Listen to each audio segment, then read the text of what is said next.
What is your approach to the craft of acting? Ooh, that's a loaded question. Yeah, I mean, like, how do you prepare? How do you learn your lines? How do you, how do you make choices? I mean, how do you develop a character? There's so many different strategies that I use for memorization.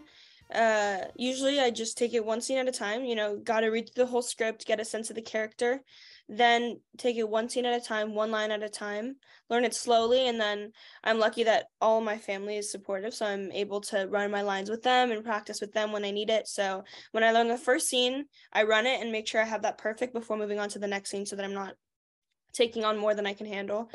And then as for the acting portion of it, recently I've just been getting better and better at becoming the character, if that makes sense. So Hmm. once the camera starts, it's like I'm not myself anymore and I'm solely the character. So something I've been, I guess struggling, or that's been happening a lot recently, is that in some more intense or emotional scenes, when the script doesn't call for crying, I'll still cry, or my eyes will water, or those things will happen because I feel the emotions so heavily that the actual that the character feels, so I am just able to become my character more and more.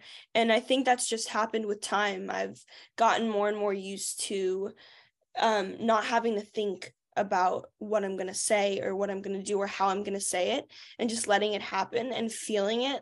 So it never feels like I'm acting. That's I hate getting feedback like that. Like, oh, well, this audition felt like you were acting, like I don't want that. I want it to seem so real that it's like, you're not even watching Ava, you're watching the character. So that for me, it's just working on becoming the character and not even being myself anymore and just being them.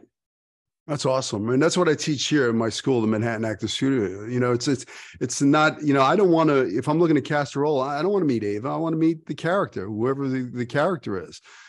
So when you can come in and really free yourself up, because it's not you, the actor in an audition trying to get a part, it's you, the character in a given circumstance, fighting for a real need, talking to a real person, and you've loaded it up with your truth, then it's playtime. It's like, Halloween, it's like trick or treat when you have the wardrobe, the costume, the hair, the makeup, and you can play.